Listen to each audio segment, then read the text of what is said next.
Welcome back to the channel. So of course, we're still on the Charter of Fundamental Rights. If you were here last time, then we went over subsection 3 and 6 of the Charter of Fundamental Rights. The reason we went over those and not 4, 5, 7, 8, 9, etc. is because section 1 and 2 were not guaranteed rights. 4, 5 were not guaranteed rights. So section 3, 6, 14 down to 18 are guaranteed rights. Okay, so this is of course part 2, a continuation of what we of where we left off last time. So right now we're going to be doing subsection 14. Let's just give you a little rundown of what section 14 speaks about. So it absolutely talk about I think it expounds more on your right to freedom, and the term they use, not freedom but liberty. So just give more information on your rights to liberty. And section 1 of subsection 14 goes into detail in terms of how the state, whether the police or so, can impede or infringe on your constitutional rights. So it kind of explained to you how they can, but nothing to worry about, guaranteed, and only you pretty much can determine whether the state will have the power to infringe on those rights. So let's get into 14 and hear what it's saying. All right, so as you can see there, 14 on screen, it says no person shall be deprived of his liberty.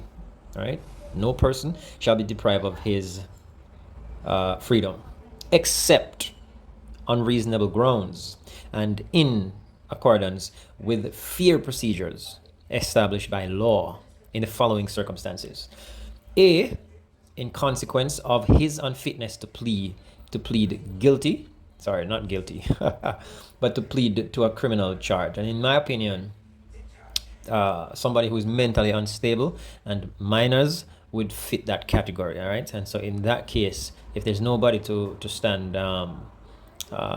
somebody else would have to make the decision in terms of your freedom if you're a minor or somebody who is mentally unstable.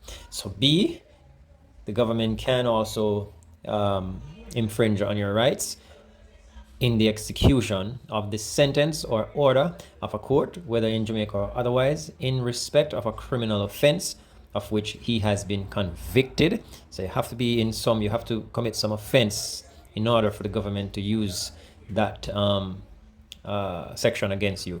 B, so they only can use A against you if you're a minor or you're mentally unstable. They only can use B against you if you've committed some offense and have been convicted by a court.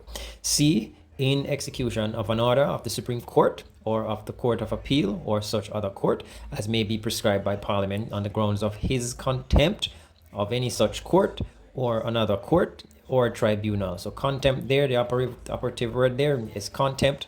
So the government can take action against your freedom if you're in contempt of a court order. So again, you have to, in order for the court, Supreme Court or otherwise, to give you an order, you have to be in some kind of breach of the law. So once you stay within, once you stay focused and you stay a law-abiding citizen, they can't. So only you can put yourself into that situation where they can infringe on some of your rights. So let's move down to where we're at now. Let's go down to D there.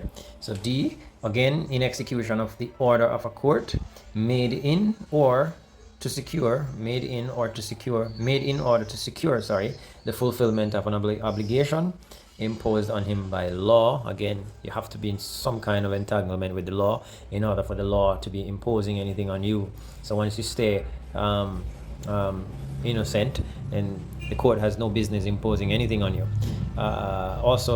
E, for the purpose of bringing him before a court in execution of the order of a court. Again, they can't bring you into any court for anything if you didn't do anything wrong. So again, they can't use E against you if you're a law-abiding citizen. F is saying here, if the person or detention of a person, the arrest or detention of a person for the purpose of bringing him before the competent legal authority on reasonable suspicion of having committed an offense All right. So you have to commit an offense, or they have to suspect that you committed an offense, and they can't just, make up some story that you committed an offense without having reasonable suspicion for it. Then we move down a little bit further where it says, where it is reasonably necessary to prevent his committing an offense. So, for example, let's say two people are in an argument, and you are, one of the persons or both of them are so angry at each other, and especially if one person has a weapon, maybe a knife, a machete, or a gun, then they can intervene in such a situation and apprehend you to prevent you from harming the other person. G, in the case of a person who has not obtained the age of 18 years old, of course, such a person is a minor, for the purpose of his care and protection. H, the detention of a person. So if they can't detain you if you're innocent, if you didn't do anything wrong. So in order for you to, basically what this all is saying is, in order for them to impede on your right to freedom, you have to be in breach of some offense. If you're not in any breach of any offense, then your rights are guaranteed, they're absolute, and they cannot impede on those rights legally. They can, and they do, but you can take action against them for doing so. So I don't think I should go read through everything. If you get a chance, I think I would recommend that you go and read the all of these different subsections of subsection 14 to get a better understanding of what's going on here. You know what I mean? All right, so we move now into subsection 2 of subsection 14, and what that is basically speaking to now is, in the event you did something, you breached some law, and so now you're now involved with the system, you still have rights, right? And so that is what this section is speaking about. Subsection 2 of section 14 is pretty much saying that any person who is arrested or detained shall have the right. So these are explaining to you what your rights are if you've been detained or you've been arrested. So you still have rights. So that's what this part of it is speaking to. So of course it's saying here, you shall have the right to communicate with and be visited by his spouse, partner, or family member, religious counselor, and a medical practitioner of your choice. B, at the time of your arrest or detention, or as soon as it is reasonably practicable, to be informed in a language which you understand of the reason for your arrest or detention. C, where he is charged with an offense, to be informed forthwith in a language which he understands of the nature of the charge. And D, to communicate with and retain an attorney at law. Section 3 of 14, any person who is arrested or detained shall be entitled to be tried within a reasonable time. You know what I mean? And shall be brought forthwith. So, basically this was what all of this section is saying.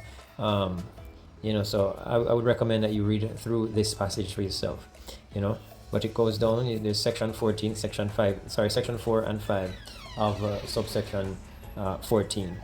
That's basically what that's saying right there. So yeah, if you get a chance, I would say, go through there and read it for yourself.